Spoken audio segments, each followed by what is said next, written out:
কক্সবাজারের উখিয়া রোহিঙ্গা ক্যাম্পে রোহিঙ্গা প্রত্যাবাসনপন্থী প্রতিনিধি জুবায়েরের বাসায় আত্মঘাতী হামলা চেষ্টা চালিয়েছে সন্ত্রাসী সংগঠন হালিম গ্রুপ। শনিবার ২৭ জুলাই গভীর রাতে উখিয়া রোহিঙ্গা ক্যাম্প 2W এর ব্লক টি এলাকায় এ ঘটনা ঘটে।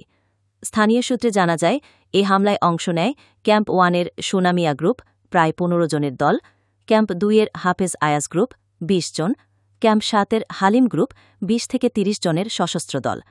হামলাকারীদের মূল লক্ষ্য ছিলেন জুবায়ের, যিনি দীর্ঘদিন ধরে রোহিঙ্গা প্রত্যাবাসনের পক্ষে কাজ করছেন এবং আরাকান আর্মির সহিংস কর্মকাণ্ডের বিরোধিতা করছেন। রোহিঙ্গা ক্যাম্পের স্থানীয় বাসিন্দারা জানান, হামলাকারীরা দেশীয় অস্ত্র এবং আগ্নেয়াস্ত্র নিয়ে মুখোশ পরে হঠাৎ করে আক্রমণ চালায়। তবে আশপাশের সচেতন রোহিঙ্গা বাসিন্দাদের প্রতিরোধে বড় ধরনের প্রাণঘাতী হামলা ব্যর্থ হয়। হামলার কিছু ভিডিওচিত্র স্থানীয়রা ধারণ করেছেন। যদিও অন্ধকারে চেহারা স্পষ্ট বোঝা যায়নি, তবে গলার স্বর এবং আচরণ দেখে কয়েকজনকে শনাক্ত করা সম্ভব হয়েছে বলে সূত্র জানিয়েছে। এই ঘটনা শুধু জুবায়েরের জীবনের ওপর নয়, বরং গোটা রোহিঙ্গা প্রত্যাবাসন প্রক্রিয়ার ওপর বড় ধরনের হুমকি হিসেবে দেখা হচ্ছে।